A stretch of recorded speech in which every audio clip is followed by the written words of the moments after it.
Hello students. तो इस video के अंदर हम लोग H C Verma chapter 6 friction की एक्सरसाइज का क्वेश्चन 22 डिस्कस कर रहे हैं। तो चलिए क्वेश्चन को समझ लेते हैं। A 2 kg block is placed over a 4 kg block and both are placed on a smooth horizontal surface. The coefficient of friction between the blocks is 0.2. Find the acceleration of the two blocks if the horizontal force of 12 Newton is applied to part A of the question to the upper block and part B to the lower block.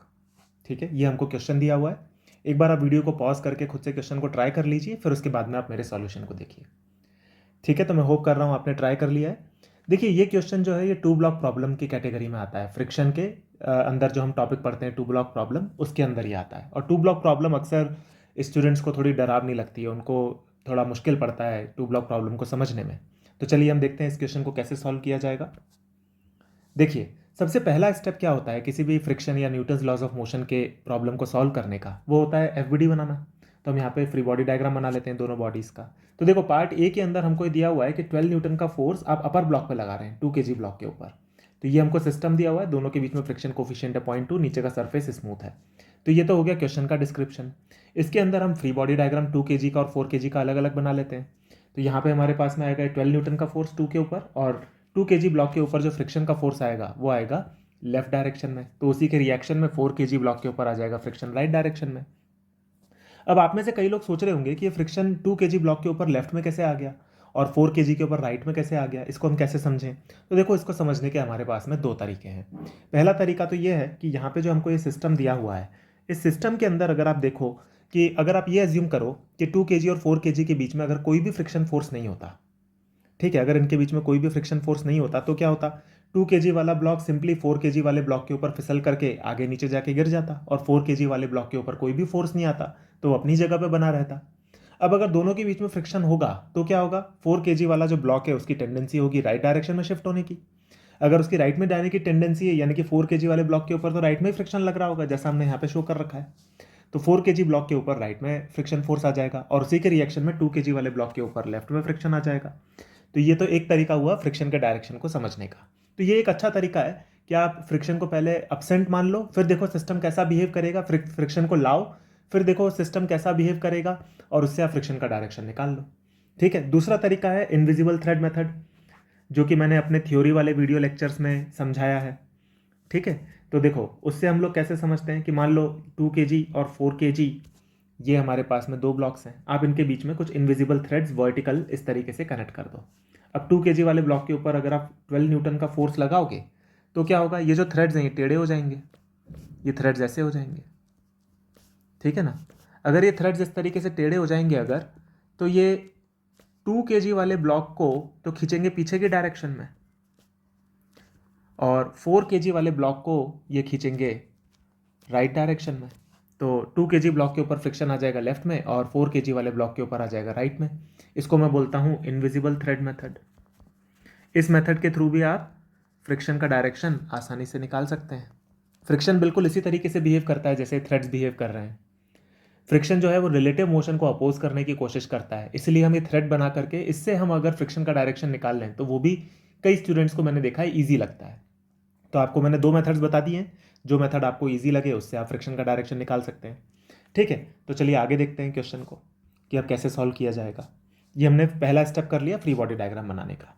Next step में हम लोग ये assume करते हैं कि let's से दोनों block साथ में चल रहे हैं। देखिए यहाँ पे जैसा मैंने आपको टू ब्लॉक प्रॉब्लम की थ्योरी में पढ़ाया है कि यहाँ पे हमारे पास में दो ही पॉसिबिलिटी होती हैं, या तो दोनों ब्लॉक साथ में चलेंगे या अलग अलग चलेंगे। अगर दोनों ब्लॉक साथ में चलेंगे तो उनके बीच में स्टैटिक फ्रिक्शन होगा, दोनों ब्लॉक अलग अलग चलेंगे तो उनके बीच में काइनेटिक फ्रिक्शन होगा। तो ये हमको जानना जरूरी हो जाता है कि दोनों ब्लॉक साथ में चलेंगे या अलग चलेंगे, क्योंकि उसके बेसिस पे हम फ्रिक्शन की वैल्यू डिसाइड करेंगे, उसी के बेसिस पे एक्सेलरेशन डिसाइड होंगे। तो हम यहाँ पे क्या करते हैं, प्रूफ बाय कॉन्ट्रडिक्शन का मेथड इस्तेमाल करते हैं। किस तरह से वो इस्तेमाल किया जाता है, पहले हम एज्यूम कर लेते हैं कि लेट से दोनों ब्लॉक साथ में चल रहे हैं, और फिर हम कैलकुलेशन करते हैं, और फिर हम देखते हैं कि हमारी कैलकुलेशन के अंदर कुछ कॉन्ट्रडिक्शन तो नहीं आ रहा। अगर हमारी कैलकुलेशन के अंदर कुछ कॉन्फ्लिक्टिंग रिजल्ट्स आते हैं, कुछ कॉन्ट्रडिक्शन आता है, तो हम ये बोलते हैं कि फिर हमारा एजम्पशन गलत रहा होगा कि दोनों ब्लॉक साथ में चल रहे हैं। तो फिर एक ही पॉसिबिलिटी बचती है कि यानी कि दोनों ब्लॉक अलग चल रहे होंगे और दोनों ब्लॉक के बीच में काइनेटिक फ्रिक्शन रहा होगा। इसको कहते हैं प्रूफ बाय कॉन्ट्रडिक्शन। जब भी आपके पास में दो पॉसिबिलिटीज़ हों और आपको उनमें से एक चुनना हो तो आप एक पॉसिबिलिटी को सही मान लो, उसके साथ में आप आगे बढ़ो। अगर आपको कोई कॉन्ट्रडिक्शन नहीं आता तो आप बोलोगे कि ये पॉसिबिलिटी सही है, कोई कॉन्ट्रडिक्शन आ जाता है तो आप बोलोगे ये पॉसिबिलिटी गलत है, दूसरी पॉसिबिलिटी सही रही होगी। तो यहाँ पे भी हम एग्जैक्टली यही कर रहे हैं। हम एज्यूम कर रहे हैं कि let's say both the blocks are moving together, हम ऐसा एज्यूम कर ले रहे हैं। ठीक है, अब देखते हैं कि कुछ कॉन्ट्रडिक्शन आता है क्या। तो देखो, हम अगर दोनों ब्लॉक को साथ में चलता हुआ मान रहे हैं तो हम उनका एक कॉमन एक्सेलरेशन डिफाइन कर सकते हैं। कॉमन एक्सेलरेशन क्या होगा? Net force divided by total mass. तो ये हमारे पास में कॉमन एक्सेलरेशन की वैल्यू आ गई 2 मीटर पर सेकंड स्क्वायर। ठीक है ना, अब दोनों साथ में चल रहे हैं तो दोनों को सिस्टम मान सकते हैं मिला करके, तो उससे हमारे पास में कॉमन एक्सेलरेशन आ गया 2 मीटर पर सेकंड स्क्वायर।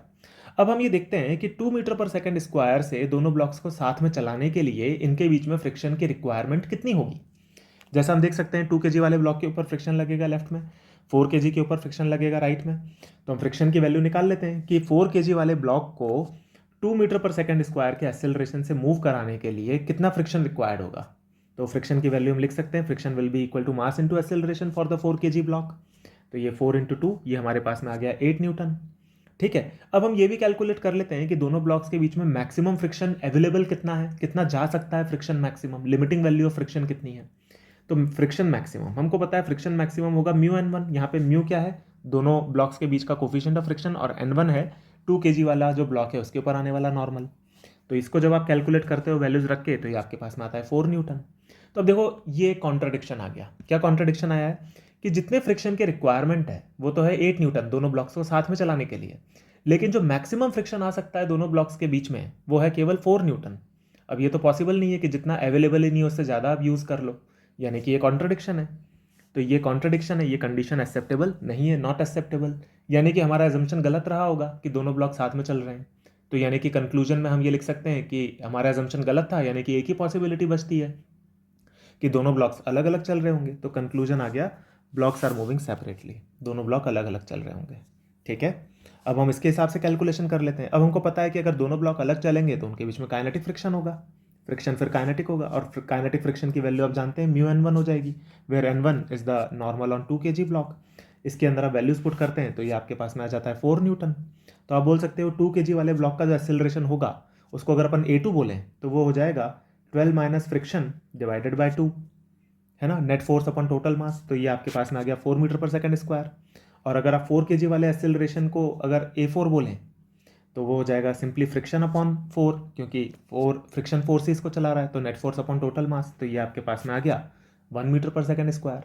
तो हमने यहाँ पर दोनों ब्लॉक्स के ऊपर जो दोनों ब्लॉक्स के बीच में जो फ्रिक्शन फोर्स होगा और दोनों ब्लॉक्स के जो एक्सेलरेशंस होंगे ये दोनों हमने निकाल लिए, और यही है आंसर इसके इस क्वेश्चन के पार्ट ए का। ठीक है, जब फोर्स ऊपर वाले ब्लॉक पे लगाया जा रहा है, तो ये हमारा आंसर आ गया। ठीक है, अब इसका पार्ट बी करते हैं।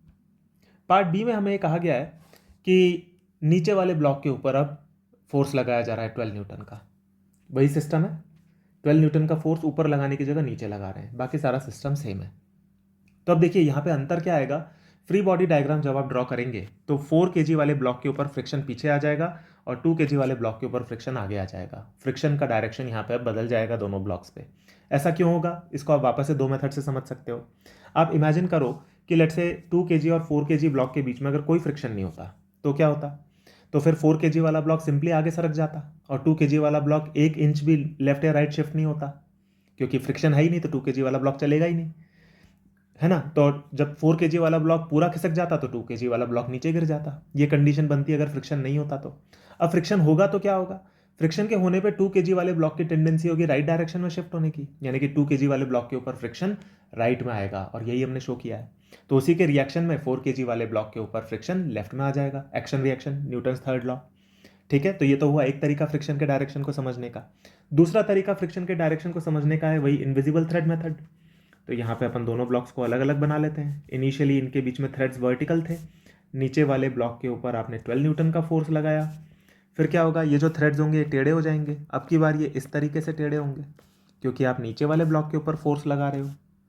तो क्या होगा, तो ये होगा कि 4 kg वाला जो ब्लॉक है इसके ऊपर फ्रिक्शन आ जाएगा पीछे, और 2 kg वाले ब्लॉक के ऊपर फ्रिक्शन आ जाएगा आगे, क्योंकि ये जो इनविजिबल थ्रेड्स हैं ये 2 kg वाले ब्लॉक को राइट में खींचेंगे और 4 kg वाले ब्लॉक को लेफ्ट में खींचेंगे। रिलेटिव मोशन को अपोज करने की कोशिश करेंगे, फ्रिक्शन भी यही करता है। तो इस एनालॉजी से हम फ्रिक्शन का डायरेक्शन निकाल सकते हैं। तो ये दूसरा तरीका हो गया, हमारे पास में फ्री बॉडी डायग्राम आ गए। ठीक है, अब नेक्स्ट स्टेप पे चलते हैं। नेक्स्ट स्टेप वापस से हमारा वही होता है कि हम ये एज्यूम करते हैं कि दोनों ब्लॉक साथ में चल रहे हैं, जैसा हमने पार्ट ए में किया था। तो let's assume that both the blocks are moving together. अब देखते हैं इनका कॉमन एक्सेलरेशन कितना आएगा। तो वही कॉमन एक्सेलरेशन आ जाएगा total force divided by total mass, तो ये आ गया 2 मीटर पर सेकंड स्क्वायर। अब हम ये चेक करते हैं कि अगर दोनों ब्लॉक्स को साथ में चलाना है तो फ्रिक्शन की रिक्वायरमेंट कितनी होगी दोनों ब्लॉक्स के बीच में। तो हम ये 2 kg वाले ब्लॉक से निकाल लेते हैं। Friction will be equal to 2 multiplied by acceleration. 2 है मास और एक्सेलरेशन कॉमन एक्सेलरेशन है AC। यहाँ पर वैल्यूज पुट करते हो तो ये आ जाता है आपके पास में 4 न्यूटन का फ्रिक्शन फोर्स, जो कि 2 kg वाले ब्लॉक के ऊपर रिक्वायर्ड होगा। ठीक है, और हम ये भी निकाल लेते हैं कि दोनों ब्लॉक्स के बीच में मैक्सिमम फ्रिक्शन फोर्स कितना आ सकता है। तो दोनों ब्लॉक्स के बीच में maximum friction force mu N1 आ सकता है, where N1 is the normal contact on 2 kg block. तो ये आ जाएगा 0.2 इंटू 2 इंटू जी। इसको आप सॉल्व करते हो ये आ जाता है 4 न्यूटन। जी की वैल्यू हमने 10 ली है। ठीक है, तो अब आप देख सकते हो कि जो फ्रिक्शन की रिक्वायरमेंट है वो भी 4 न्यूटन है और जो मैक्सिमम फ्रिक्शन आ सकता है वो भी 4 न्यूटन है। तो ये एक एक्सेप्टेबल कंडीशन है, क्योंकि जो फ्रिक्शन की रिक्वायरमेंट है वो अवेलेबल फ्रिक्शन को एक्सीड नहीं कर रही है। तो यहाँ पे कोई कॉन्ट्राडिक्शन नहीं आया, तो हम बोलेंगे कि ये कंडीशन एक्सेप्टेबल है, यानी कि फ्रिक्शन अपने लिमिटिंग वैल्यू पे एक्ट कर रहा होगा दोनों ब्लॉक्स के बीच में, जो कि पॉसिबल है ना। और इस फ्रिक्शन के जब ये लिमिटिंग फ्रिक्शन पे एक्ट कर रहा होगा तब भी दोनों ब्लॉक साथ में चल रहे होंगे। तो यहाँ पे जो रिक्वायर्ड फ्रिक्शन है वो अवेलेबल फ्रिक्शन से ज़्यादा नहीं है, तो कोई कॉन्ट्राडिक्शन नहीं है, ये एक एक्सेप्टेबल कंडीशन है। तो यहाँ से हम कंक्लूजन निकाल सकते हैं कि कोई कॉन्ट्राडिक्शन नहीं आया, तो हम बोल सकते हैं कि हमारा अजम्पशन करेक्ट था, यानी कि कंक्लूजन में हम लिख सकते हैं कि yes both the blocks will be moving together. फिर तो क्वेश्चन सॉल्व हो गया, यानी कि अगर दोनों ब्लॉक साथ में चल रहे हैं तो जो हमने इस पेज पे रिजल्ट्स निकाले हैं यही हमारे आंसर्स होंगे। तो दोनों ब्लॉक साथ में चल रहे हैं तो कॉमन एक्सेलरेशन दोनों ब्लॉक्स का जो आता है वो हमने ऑलरेडी 2 मीटर पर सेकंड स्क्वायर निकाला था। यही 2 kg वो ब्लॉक का हो जाएगा, यही 4 kg ब्लॉक का हो जाएगा। A2 का मतलब है 2 kg वाले ब्लॉक का एक्सेलरेशन, A4 का मतलब है 4 kg वाले ब्लॉक का एक्सेलरेशन। और फ्रिक्शन फोर्स जो होगा दोनों के बीच में वो हम 2 kg वाले ब्लॉक से निकाल सकते हैं, जैसा हमने पिछले पेज पे निकाला था। तो वो हो जाएगा मास इंटू एक्सेलरेशन, तो ये आ गया 4 न्यूटन। और यही है आंसर इस क्वेश्चन के पार्ट बी का। ठीक है, तो जो दोनों ब्लॉक्स के बीच में जो फ्रिक्शन होगा वो होगा 4 न्यूटन, और दोनों ब्लॉक्स का जो एक्सेलरेशन होगा वो पार्ट बी के लिए सेम होगा और उसकी वैल्यू होगी 2 मीटर पर सेकंड स्क्वायर। ठीक है स्टूडेंट्स, तो मैं होप कर रहा हूँ कि आपको ये क्वेश्चन पूरा क्लियर हो गया होगा। और 2 ब्लॉक प्रॉब्लम्स की जो मैंने प्लेलिस्ट बनाई है थ्योरी लेक्चर्स की, उसको आप एक बार देखें तो वहाँ पे आपको और भी 2 ब्लॉक प्रॉब्लम्स मिल जाएंगी, जिससे आप और अपनी फर्दर अंडरस्टैंडिंग गेन कर सकते हैं। ठीक है स्टूडेंट्स, हम लोग मिलेंगे और नए कंसेप्ट्स और नए प्रॉब्लम्स के साथ आने वाले वीडियोस में। Thank you.